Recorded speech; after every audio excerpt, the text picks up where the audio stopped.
छत्तीसगढ़ सरगुजा जिले के अंबिकापुर में प्रेस कॉन्फ्रेंस के दौरान मीडिया से चर्चा करते हुए पूर्व खाद्य मंत्री अमरजीत भगत ने ईवीएम को लेकर बड़े सवाल उठाए।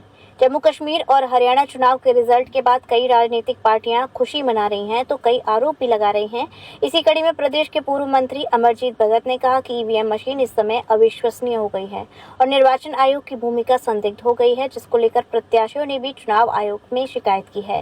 साथ ही कहा कि चुनाव आयोग ईवीएम मशीन को लेकर संज्ञान में लें और अपनी भूमिका स्पष्ट करें, नहीं तो पूरे तरीके से ईवीएम मशीन बैन कर देनी चाहिए। देखिए, मैन पार्ट में जो अभी 212 किसानों का पट्टा निरस्त किया गया है, वो पूरा जो प्रावधान है नियमों के तहत उसको दूर दूर तक उसको पालन नहीं किया जा रहा है। इसका पट्टा निरस्त करने का एकमात्र पावर कलेक्टर को है, उसके अलावा किसी अन्य को नहीं है।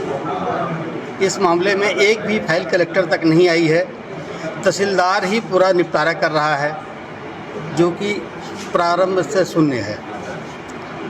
आप पता कर लीजिए कि जो किसान हैं 212, उसमें से 90% की ज़मीन जो है आज 60-70 साल पहले से वो उस ज़मीन की सेवा कर रहे हैं। जब वहाँ पे मैन पार्ट में पैरासीटामॉल की टेबलेट भी नहीं मिलती थी, उस समय से उस ज़मीन का वो एक किसान सेवा कर रहे हैं। बर्जर, जर्जर और बंजर ज़मीन को कृषि लायक बना इन्होंने अपने मेहनत से, अपने श्रम से, अपने पैसे से बनाया है और यही पट्टा प्राप्त करने की पात्रता होती है।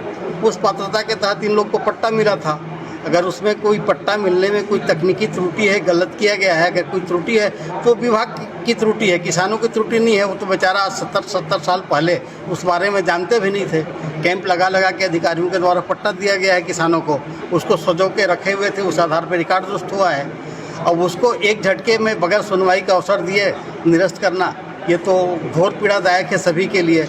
आज इस शासन में हो रहा है और हम लोग देख रहे हैं। अभी आपने कहा कि केवल कलेक्टर को पावर है निरस्त करने जी, का, तो फिर तो इलीगल हो गया। तो इसके लिए क्या आप लोग ऑब्जेक्शन उठाएंगे? देखिए, वो तो व्यक्तिगत विषय है, मगर हम तो यहाँ पे सामूहिक चर्चा कर रहे हैं। तो ये जो सामूहिक रूप से जो कैंसिलेशन हो रहा है वो एक प्रताड़ना की कैटेगरी है।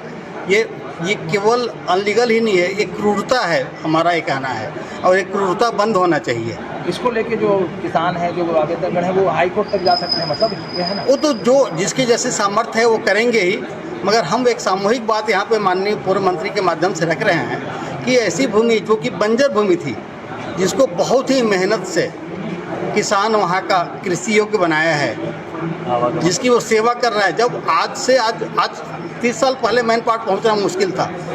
आज 70-80 साल पहले वहाँ पे एक पैरासीटामॉल की टेबलेट नहीं मिलती थी। वहाँ पे उस दुर्गम परिस्थिति में किसानों ने उस ज़मीन का सेवा करके इस देश में अनाज पैदा करने के लायक बनाया है। इस देश की सेवा कर रहे हैं वो अनाज पैदा करके।